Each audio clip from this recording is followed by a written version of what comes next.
Hey, what's going on, guys? Dan here with Two Dudes. So today I want to talk a little bit about fulfillment by Amazon versus fulfilled by merchant. Selling on Amazon has absolutely changed our lives. You want to know something? We're going to help you guys get there too. All these people are talking about wanting to sell you a lifestyle. We're here to sell you a life. There seems to be a little bit of confusion sometimes, especially with people coming in and hearing about private label drop shipping for the first time.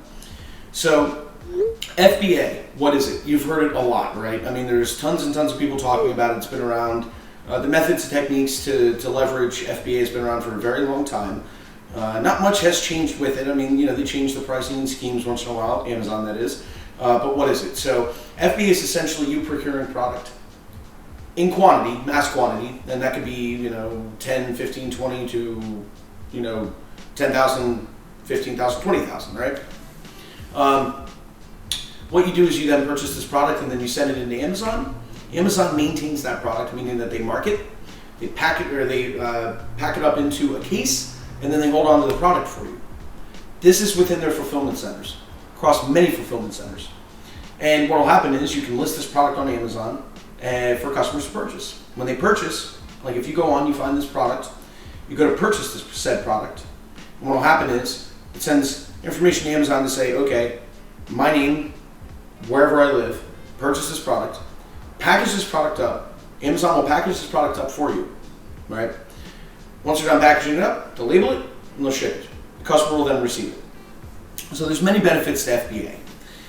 Mainly because Amazon is holding onto the product for you, so you do not need any kind of supply chain logistics. You don't have to worry about purchasing any shipping labels. You don't have to worry about how long or how quick it'll take to get to the customer. You get the Prime badge, which is absolutely critical because it guarantees 2-day shipping, sometimes 1-day shipping, depending on where your product is in relation to where the customer lives, and in any means in between. And then Amazon can sometimes offer quicker shipping. It costs a little bit of money, so it's a certain percentage of your product cost, and then what will happen is they'll deduct that off the sale of the product.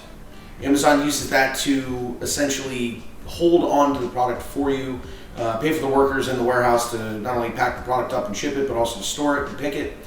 Those fees tend to be relatively minimal depending on what you're selling, and depends on also the price of the product. So if you're selling something for $1,000, that fee can actually be pretty exponential. It also means that you don't need employees of your own. You don't need a warehouse of your own. You don't really have to worry about anything. You basically just have to worry about placing the order for the product, shipping it to Amazon. Amazon takes care of the rest. It's also great because Amazon guarantees speed of delivery, and they also guarantee the customer satisfaction. So unlike some of the other methods of selling on Amazon, with FBA, if the product is damaged, the customer can return it to the fulfillment center, and then at that point, Amazon will make a determination on whether or not they will, allow it to go back into restock. If it's damaged in any way or opened, it could be thrown out, and they ask you what you would like to do with those types of products. So it can be a little dangerous, but overall, the experience means that the products that tend to perform the best for you are the ones that you want to convert into FBA from a private label drop shipping item. And that'll allow you speed of delivery, and customers will definitely eat it up a lot quicker. But again, one of the biggest downsides to FBA is, two of the biggest downsides is having to buy mass quantity, and also having to worry about, if the customers are getting it and damaging it and returning it, that's always a pain. But then again, depending on whatever method you choose to use, when you sell to a customer, they can always choose to return it, and then that can be a nightmare. Instead of you getting it back and having a decision on what you would like to do with it, most of the time it's usually just burn it. Get rid of the product, throw it out. So yeah, those principles that apply to FBA are pretty much clear cut and simple. I mean, there's a whole lot of different ways to do it. There's a few disciplines within FBA, like wholesaling, stuff like that, but mostly, those topics all fall under the umbrella of fulfillment by Amazon. FBA. So what is FBM? That's fulfillment by merchant. So FBM is when you drop ship, you're technically operating under the FBM umbrella. So you're fulfilling an order for a product to a customer. You are the person doing it. You're technically the merchant for all intents and purposes when you do this.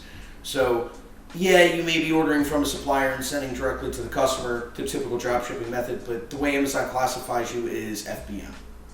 There's also a few different disciplines under FBM. Dropshipping being one of those ways, but another way to define it would be if you actually were the person creating said product and then listing on Amazon. In that place, you would have to worry about supply chain logistics. You would have to be the person that creates the product. You'd have to be the person that packages the product, labels the product, and ships the product. You'd also have to deal with returns anywhere. Doesn't really matter. One of the biggest pros of FBM is decreased fees. That you essentially don't have to pay as much because Amazon is not doing as much, right?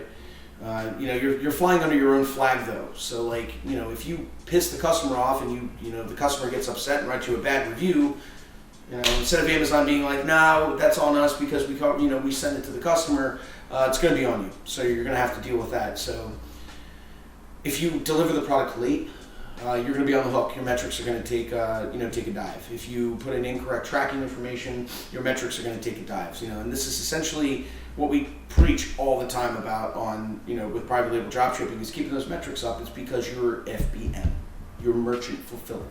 You're fulfilling the product to the customer, right? So therefore, those metrics do come into play.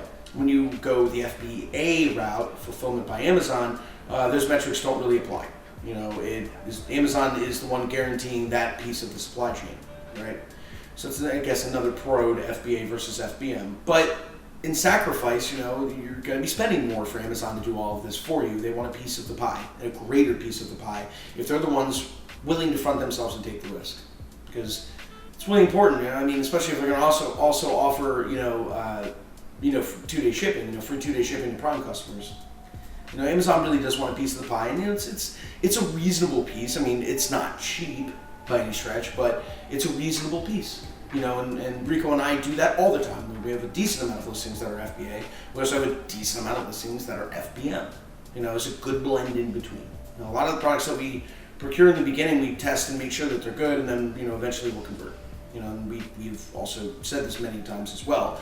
If you're going this route, that is one excellent way to go. It's the reason why private label dropshipping is so revolutionary in this field, because you don't have to waste money, hoping that a product will execute. And your product research needs to be on par no matter what, whether you do FBA or FBM, but you get a little bit more leeway with private label dropshipping.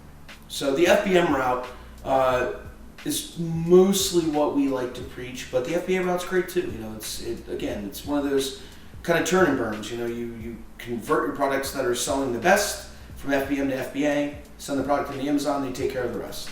And then you will see, especially with the higher ranking listing, you'll see an exponential growth. And mainly because customers get it quicker, and returns are easier, and that Prime badge really carries weight in the Amazon world. It's huge to understand that. So those are the main key differences between FBA and FBM.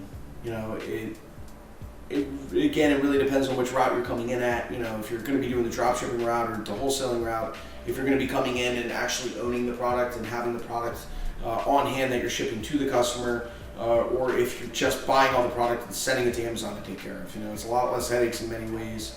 And to us, at least, it's worth the price. You do leave money on the table when you go that route, but in many ways, there is no price on peace of mind, right? So we trust Amazon to do right, and when they don't, they pay for it, and they know that. And we've had some times where we sent product into Amazon's warehouses, and it got lost after a few days of searching. They were like, "Yeah, we can't find it. Here's your money back." So, and they refund you the full price of the product that you would have listed at, when you ordered the product to send into Amazon anyway. So you technically actually make money off of that, but Amazon does not make that mistake much. They're very, very good at what they do. One other thing to keep in mind that I did not go over with FBA is the inventory placement service, right? So when you have an option when you send Amazon product, you can either send it to one warehouse, and Amazon will distribute that product amongst the warehouses, for you, or when you create your order, Amazon will have you divvy up, your product and send them to multiple warehouses. The IPS, inventory placement service, is where you would send into one warehouse, which would probably be the one closest to you, or one in the middle, and then Amazon would then rip open that package, and divvy it up into their own boxes and then send it out to other fulfillment centers. And that is how Amazon handles with 2-day and 1-day shipping. They'll spread it out between the West Coast, Central, and East Coast, somewhere between maybe the Southeast, Southwest, Northeast, Northwest, depending on how they best see fit. And that allows them to provide that logistics channel, provide the customer with the product quicker. They got fulfillment centers all over the world, tons in the United States. And the IP inventory placement service costs a little bit of money, but it's not much, and it makes it easier. Again, you really can't put a price on peace of mind. We're willing to sacrifice a little bit of money for them to take care of that for us. It's a lot cheaper for Amazon to ship it than it is for us, depending on where you're shipping from.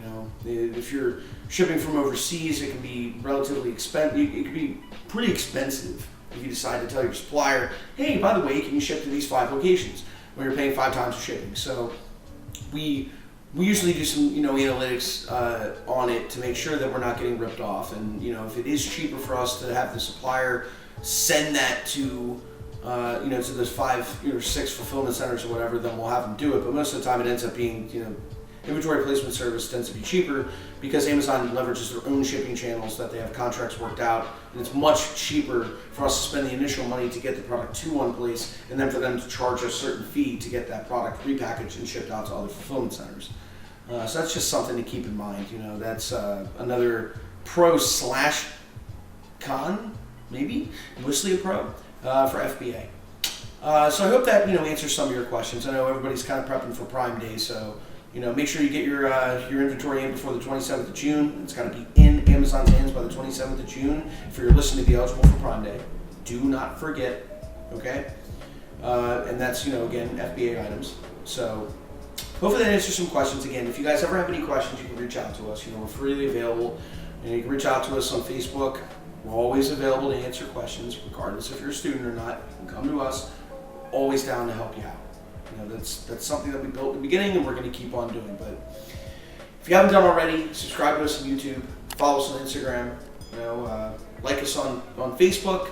You're going to see a lot of these types of videos coming out. We've got a lot of videos, a lot of information to offer you guys. And until then, hope you guys are doing well. If you have any questions, again, reach out to us and talk to you later.